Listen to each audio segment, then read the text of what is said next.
Howdy everybody, this is Omar, your audio amigo, here today with another episode of Thrifty Tunes for y'all.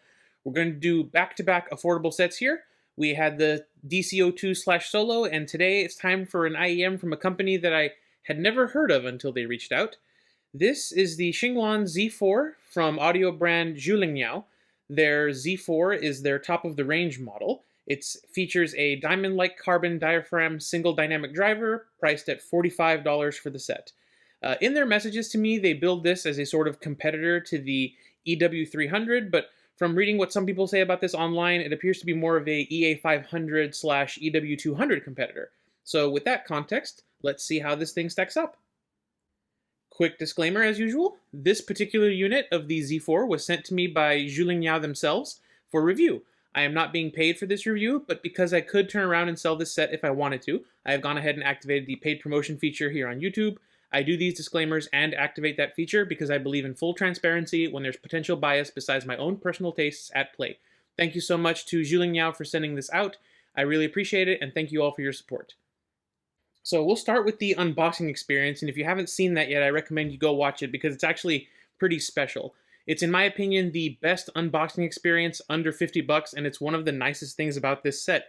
You know, you open the box, inside you find the IEMs themselves. Right underneath that, you'll find these tuning nozzles with these red rings on them. You also get this case, which has got their logo and a little slogan on there. You also get this really nice sort of foam card presentation for ear tips. From top to bottom, you get deep fit wide bore tips, you get sort of standard bore silicone tips, and you get sort of shallow fit wide bore tips, and you can see the differences in the profiles from the back.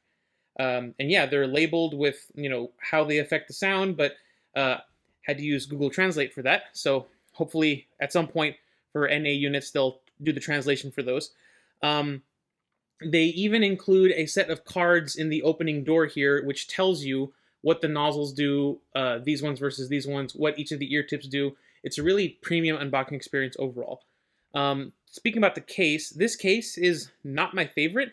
The size and shape are really nice. I like the zipper pull and the general, feel of it. It's nice and sturdy. It's nice and hard. The sort of leatherette material is not the nicest. It kind of feels like the leather out of like a 1990s Mercedes. It feels almost like it's worn in, even though it's brand new. And I would change that if I was them. But other than that, it's quite nice. Yeah, we've seen IEMs with, accessories on this level. I unboxed the CVJ Aria recently, but this is a $45 set. The Aria was $80, so at this price, this level of accessories and packaging is honestly pretty amazing. Well done. Let's chat about that cable. So this is a pretty decent cable. It sort of reminds me of a sort of thinner gauge version of the cable that they use on the Inawakened Dawn. It's a standard 2-wire silvery twist with a rubber coating that doesn't feel sticky or bad on the hands. There isn't any branding of any sort on the 3.5mm connector or on the Y-split. They're just kind of plain. I'm not crazy about the chin slider here. The clear plastic seems a bit cheap, and I wish it was round to match this rather than this clear plastic. It also puts a bit of strain, as you can see, on the IEM wires when it's all the way down. But other than that, it's functional. It doesn't, slide up and down super easily. It grabs onto the wires. Worked well on my walk.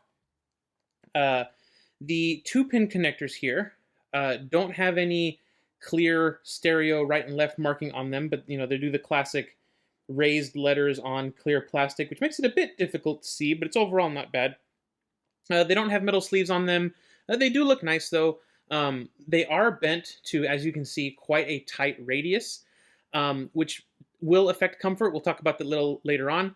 But overall, for a $45 IEM, I feel, this cable is adequate to the price range. If this was a more expensive set, 50, 60-ish bucks, I might complain about the cable. But for a $45 set, I feel like this cable is perfectly adequate. So let's talk about build quality and construction. These are full zinc alloy shells.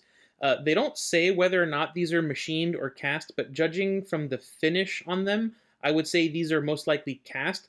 They actually look more sintered than cast, but I don't think they would, go through the cost of sintering these shells. The nozzles, as you saw, are fully detachable, and they feature these little serrations on them for better grip on your ear tips and on your fingers, making swapping easier. In terms of ventilations, you've got the standard sort of single vent over the driver, as well as a rear vent there on the front plate. Uh, I had zero issues with driver flex on these, so the vents are doing a good job. The faceplate here is a sort of polished zinc, you can see, with a inlaid, again, sort of sintered material on it. The vent has a little grill. You can see the sort of laser-etched design on it, which I think looks pretty nice. And then you have the connectors, which are recessed 2-pin, and you have the stereo indicator, again, laser-etched onto the shell. Overall, these are quite weighty and feel very solid in the hands. I think they're extremely well built. I wouldn't expect these to break easily in everyday use. So let's pull up the specifications. At the heart of the Qingluan Z4 is a 10mm dynamic driver with a diamond-like carbon coating on the diaphragm. In terms of drivability, the impedance is 32 ohms and the sensitivity is 108. That means I had no problems powering these with my older Sony phone or any of my tablets or older gear. You shouldn't have any issues with these. I wouldn't say you need a DAC or amp. They're average in terms of nozzle dimensions, which again is a good sign for comfort. But these are the 4th heaviest IEM in my collection. They're just a few tenths of a gram lighter than the shells on the Moondrop Kato. So, these will probably be a bit heavy. We'll see again how that affects comfort. But outside of that sort of heftiness to them, the rest of the specs are pretty typical for a, under $50 single dynamic set. And now it's time to pull up the cool wall. I'm going to be honest with these. I really quite like the finish on these. I think it has a really nice texture. I dig the sort of unfinished, cast sintered metal look on them. I think it's very different. I haven't seen any other IEMs use this sort of texture or finish. I kind of, I really like it. I'm a bit less fond of the laser etching here. I wish it had either taken up the whole faceplate or, been maybe a different color or a more interesting design.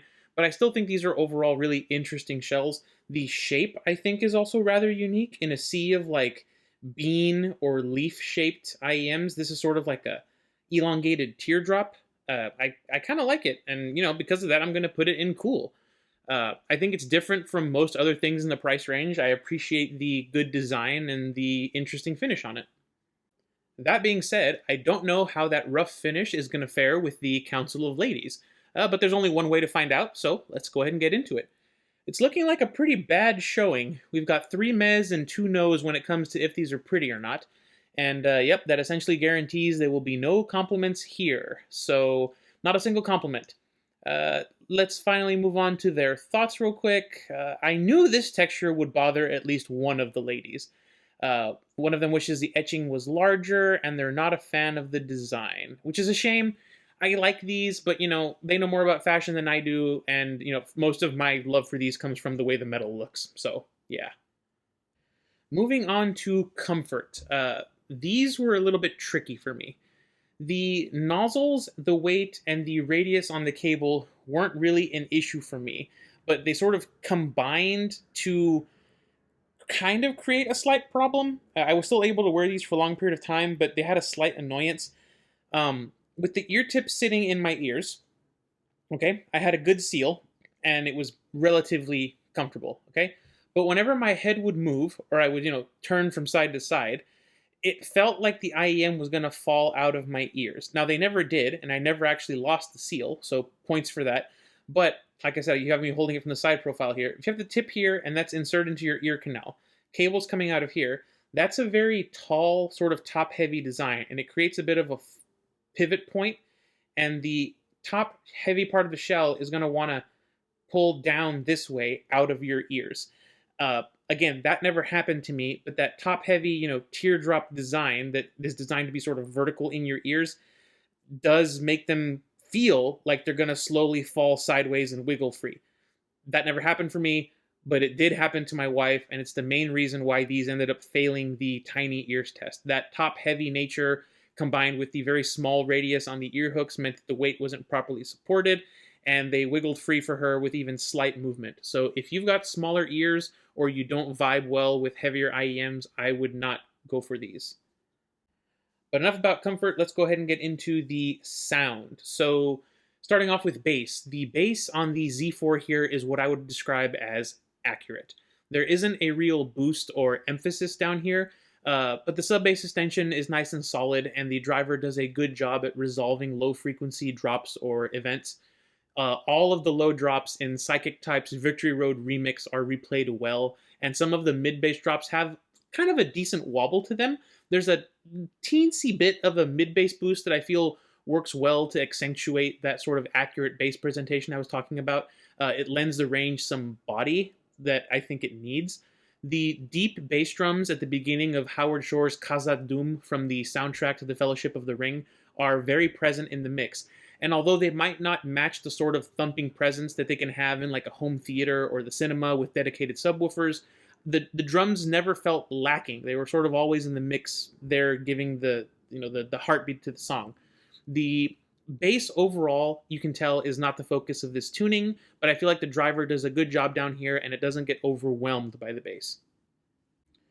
So that very modest mid-bass boost, I feel, actually does pretty good things for the lower mids, and overall, the entire mid-range is very clean and very natural sounding. Sakai no Owari's Habit sounded really well balanced here. The bass, the guitar, the drums, and the vocals were all very well balanced in the replay, and the subtle guitar notes going on in the right ear didn't get drowned out by the other guitar in the left or everything else going on, particularly in the chorus. It's a really good replay, and the instrument separation on this set I think is very well done. Female vocals aren't tonally bothered or affected by anything happening in the bass.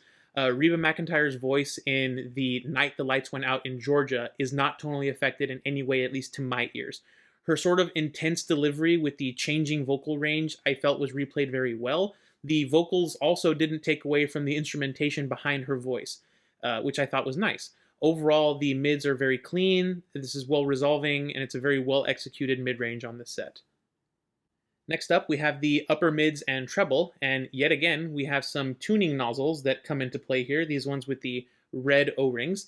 Honestly, these ones are pretty easy to describe. I personally would not recommend using the nozzles with the red O-rings.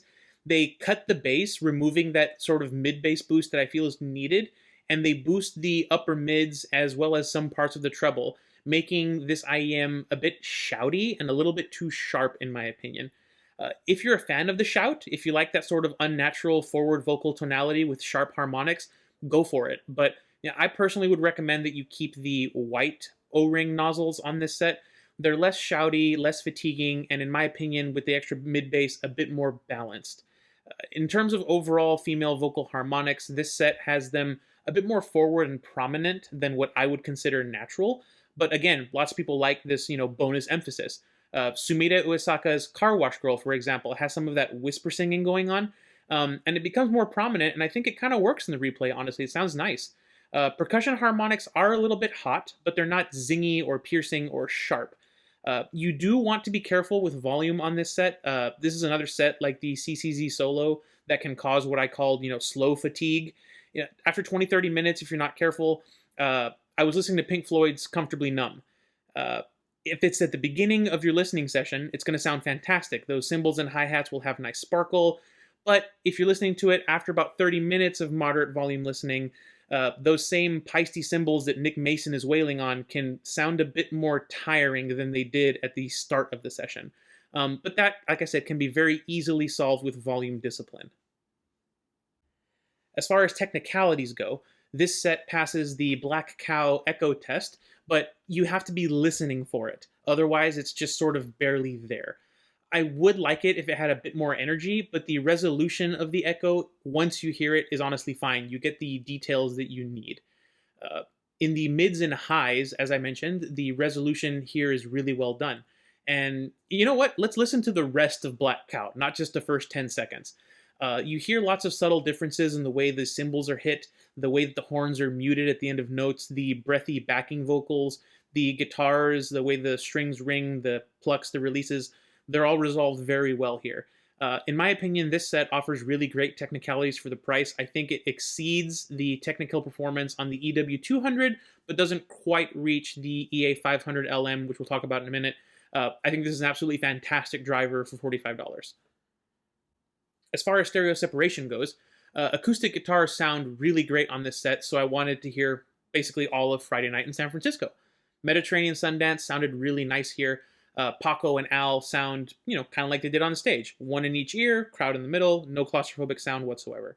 The brighter tuning here, I feel, works well for the perceived 3D soundstage.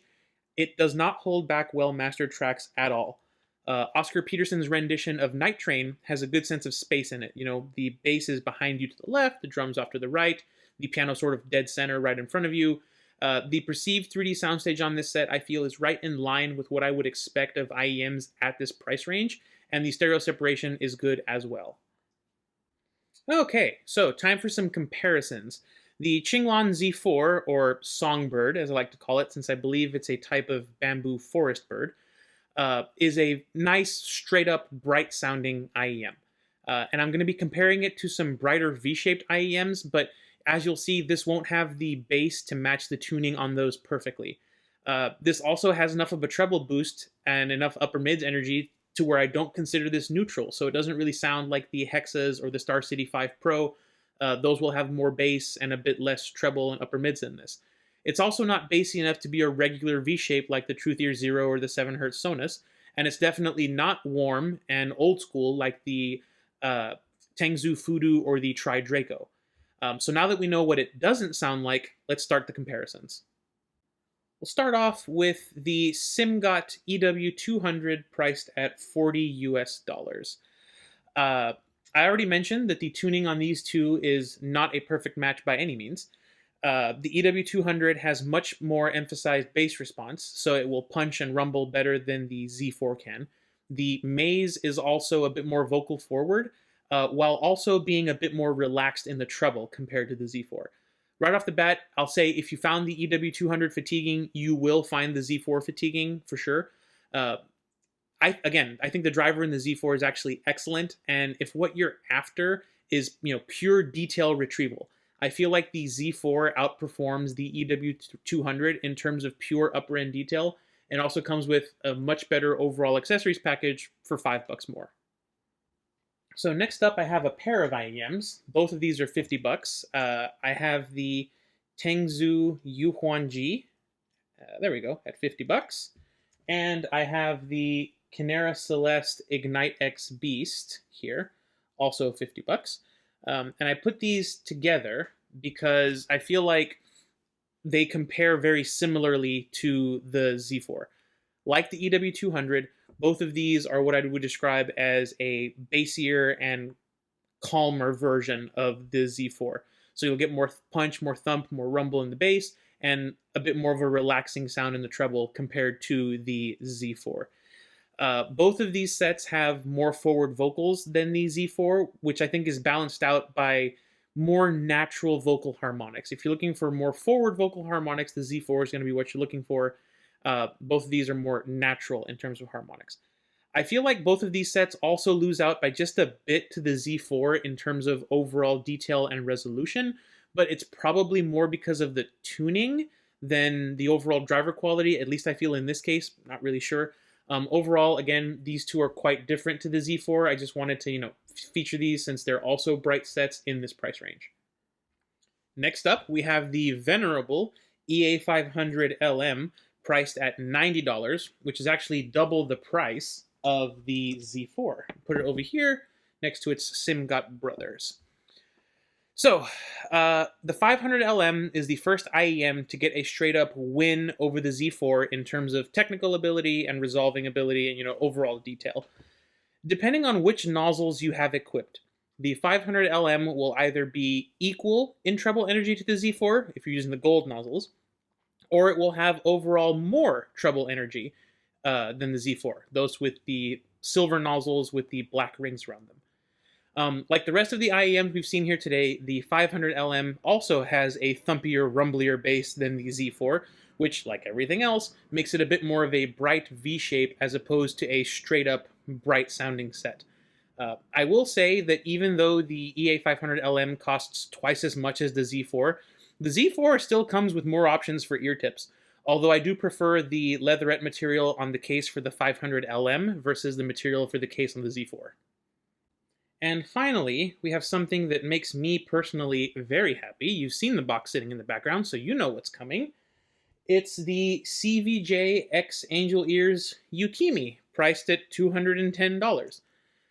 As I said in my CVJ Aria review, I was looking for a sort of budget equivalent to the CVJ Yukimi. You know, the Kato has the Aria, the Origin has the Olina, the Yukimi needed its own budget counterpart, and guess what? This is it. It's from a different company, but the Songbird here is a near identical match for the tuning on the Snow Maiden. I do feel that the Yukimi has the better driver and is overall the more resolving, nicer sounding set, and it does come with a much nicer cable and a very similar accessories package. But you have to remember, the Yukimi costs 4.5 times more than the Z4.